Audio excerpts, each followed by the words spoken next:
सुप्रभात बच्चों। ऑनलाइन कक्षा में आप सभी का स्वागत है। मैं मनोज साहू।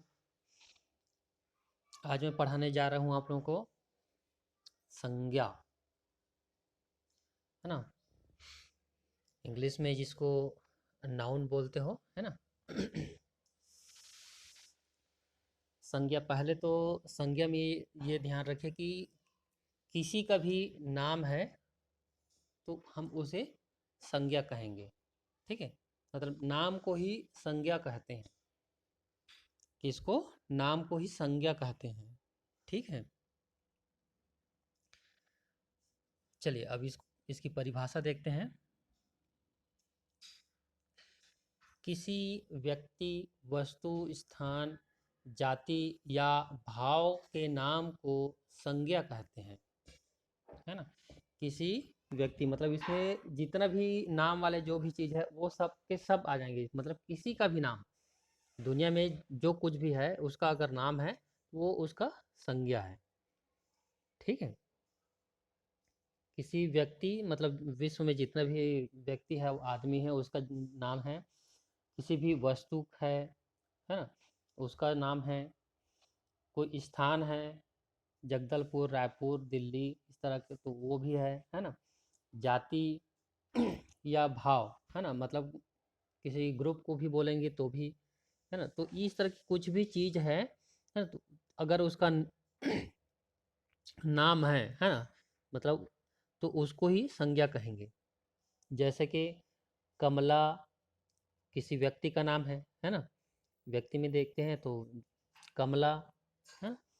और वस्तु में कोई भी पेंसिल, पुस्तक ऐसा ले सकते हैं। स्थान में पटना, है ना। वस्तु में जैसे कि अंगूर ले लेते हैं, है ना। हिमालय, गंगा, ये सभी के सभी क्या है? नाम है ना।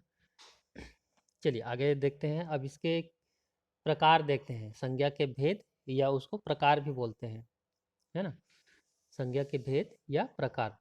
तो संज्ञा संज्ञा के मुख्य तीन प्रकार हैं, है ना। मुख्य तीन प्रकार है। और जातिवाचक के अंतर्गत दो और है ना। जातिवाचक के अंतर्गत दो और है। तो उसको मैं अलग से अलग प्रकार भी बना दिया हूँ उसको, है ना। तो आइए देखते हैं संज्ञा के भेद। जातिवाचक संज्ञा, दूसरा, नहीं नहीं, प्रथम व्यक्तिवाचक संज्ञा, दूसरा जातिवाचक संज्ञा, तीसरा द्रव्यवाचक संज्ञा, फिर चौथा समूहवाचक संज्ञा, पांचवा भाववाचक संज्ञा। आइए अब एक एक करके सभी संज्ञा को देखते हैं, पढ़ते हैं।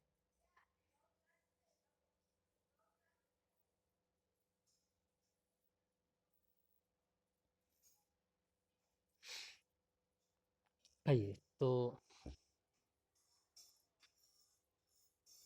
व्यक्तिवाचक संज्ञा देखते हैं।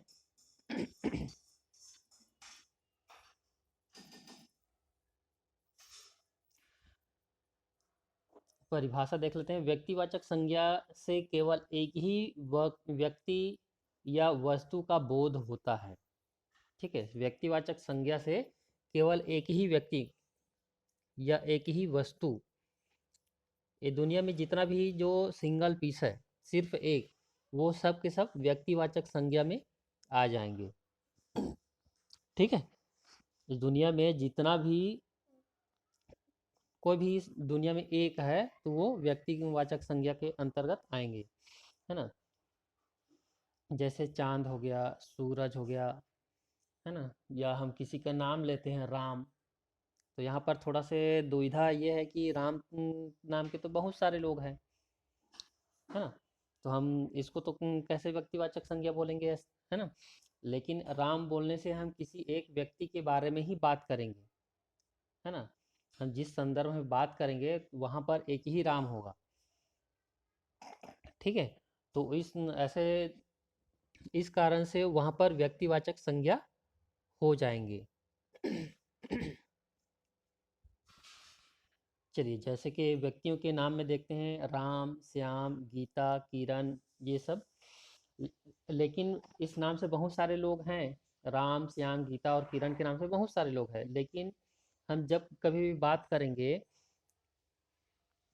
तो वो एक ही व्यक्ति के बारे में बात करेंगे, है ना। जैसे हम कुसुम मैडम करके अगर बात करते हैं उदाहरण के लिए, तो हमारे स्कूल में कुसुम मैडम हैं। उनके अलावा भी और भी बहुत सारे नाम कुसुम नाम के लोग हैं।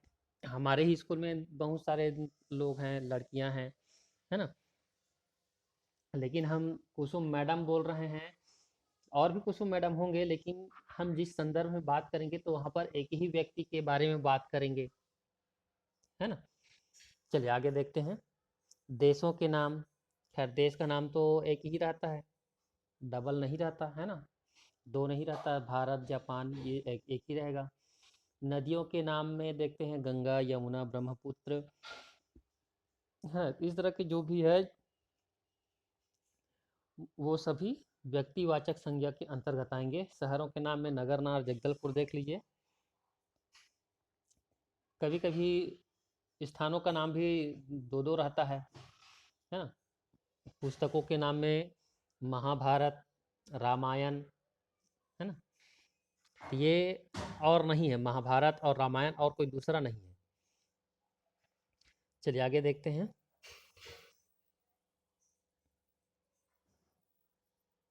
जातिवाचक संज्ञा। इसकी परिभाषा, जातिवाचक संज्ञा से व्यक्तियों या वस्तु की पूरी जाति का बोध होता है।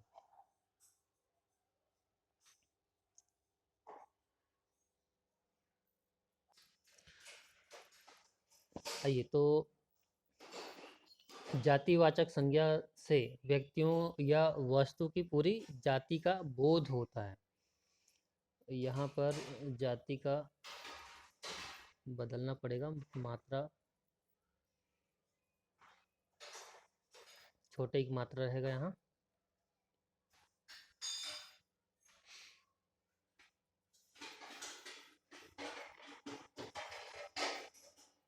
ये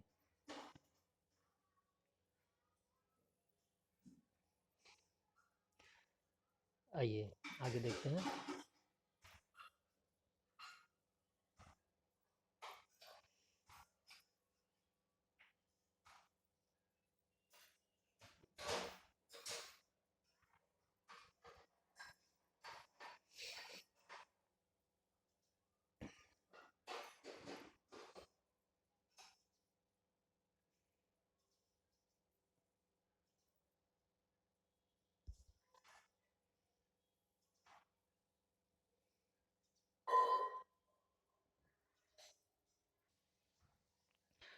तो इसमें इसका उदाहरण देखते हैं।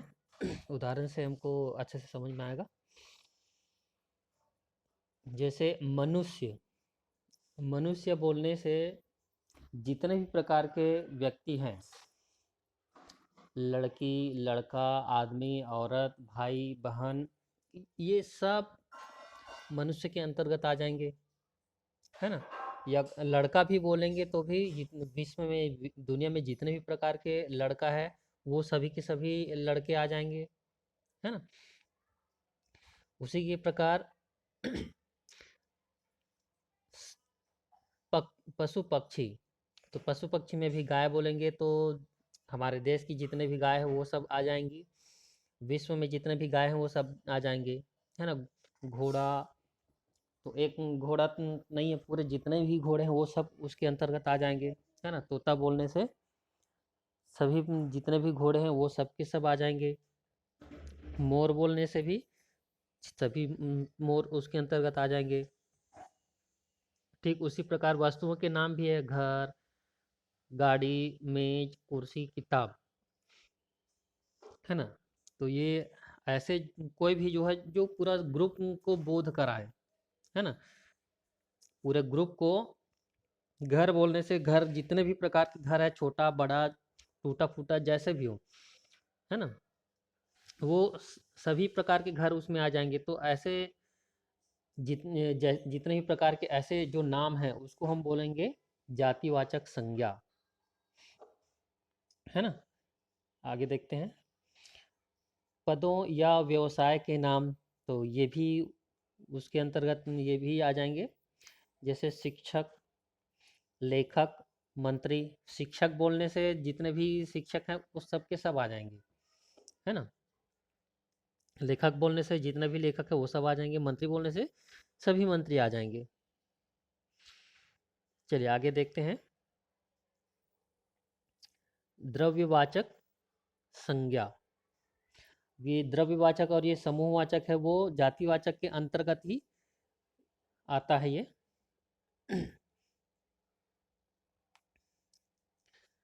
चलिए तो इसकी परिभाषा देखते हैं। द्रव्यवाचक संज्ञा से उस द्रव्य या पदार्थ का बोध होता है जिसे हम माप या तौल सकते हैं, ठीक है, पर गिन नहीं सकते। ठीक है, ऐसे द्रव्यवाचक में ऐसे वस्तु आएंगे जिसको हम क्या करते हैं, उस पदार्थ को माप सकते हैं या तौल सकते हैं लेकिन गिन नहीं सकते, काउंट नहीं कर सकते, है ना। जैसे कि धातुओं तथा खनिजों के नाम, जैसे कि लोहा, सोना, चांदी, इसको हम क्या करते हैं, गिनते नहीं है, इसको तौलते हैं, ठीक है, मापते हैं। खाने पीने की वस्तुओं के नाम, जैसे दूध, पानी, तेल, घी, यहाँ भी लिखा है वो घी है।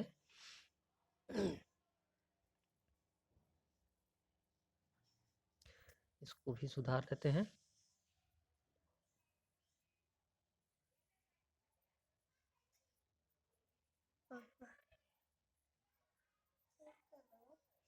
ये है, ये हो गया घी।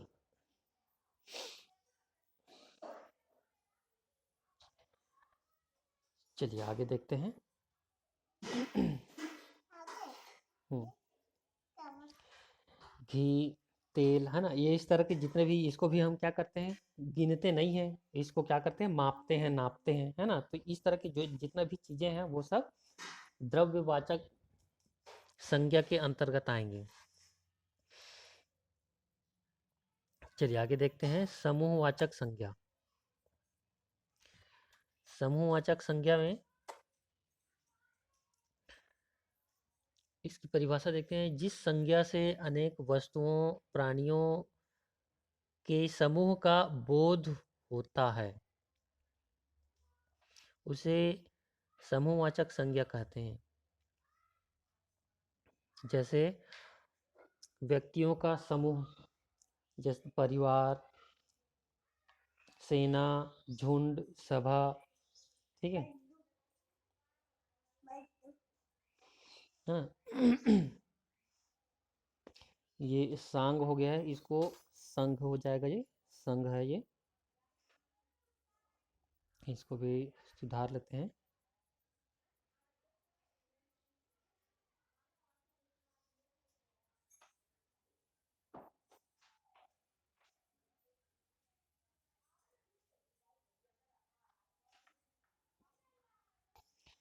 आइए तो ये सुधर गया। है ना। व्यक्तियों का समूह में देखते हैं। व्यक्तियों का समूह में क्या क्या आएगा, परिवार, उसमें एक से अधिक लोग होंगे, है ना। दादी दादा और मम्मी पापा, आप लोग, ठीक है, आपके भाई बहन, तो इस तरह से जितने भी लोग रहेंगे तब उसको बोलेंगे परिवार, है ना। एक व्यक्ति तो उसको तो नहीं बोलेंगे परिवार, है ना। फिर संघ हो गया, ठीक है, संघ भी ग्रुप को ही बोलते हैं, है ना। सेना, तो एक व्यक्ति का तो सेना नहीं बनेगी, है ना। झुंड, तो झुंड में बहुत सारे लोग होते हैं। सभा, सभा में भी बहुत सारे लोग होते हैं। तो ऐसे व्यक्तियों का जो समूह है ना, तो उसको हम बोलेंगे समूहवाचक संज्ञा, है ना। चलिए आगे देखते हैं। वस्तुओं का नाम में देखते हैं। वस्तुओं के नाम में जैसे गुच्छा, है ना, चाबी, बहुत सारे चाबी जो लगे रहते हैं उसको चाबियों के गुच्छे बोल सकते हैं, है ना। पुंज बोल सकते हैं, है ना। ढेर, ढेर कोई एक चीज़ रहेगा तो उसको नहीं बोलेंगे, है ना, बहुत सारा है तब उसको बोलेंगे ढेर, है ना। श्रृंखला, श्रृंखला में भी एक से अधिक रहेंगे, दो चार या उससे भी ज़्यादा, है ना, तब उसको श्रृंखला बोलेंगे, है ना, जो कतार से लाइन से जो रहता है। चलिए आगे देखते हैं, अंतिम भाववाचक संज्ञा, है ना। तो भाववाचक संज्ञा उस नाम को कहते हैं, ठीक है, उस नाम को कहते हैं जो किसी भाव, दशा, गुण या कार्य का बोध कराए, उसे भाववाचक संज्ञा कहते हैं, है ना।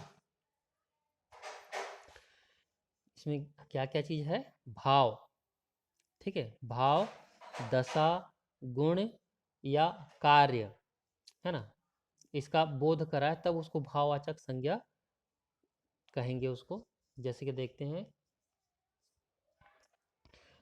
लोभ, ठीक है, ये भाव है, क्रोध, हाँ, ये सब भाव है, क्रोध, मोह, आनंद, ठीक है, धैर्य, वीरता, लिखाई, पढ़ाई, है ना, ये सभी की सभी क्या है, भाववाचक संज्ञा के अंतर्गत आएंगे। ये हमको फील होता है, ये जो चीज़ें हैं जैसे लोभ, क्रोध, मोह, आनंद, धैर्य, वीरता, ये सब हमको क्या होता है, फील भी होता है। लिखाई, पढ़ाई, ये हम क्रिया करते हैं इस चीज़ को, है ना। ये संज्ञा हो गया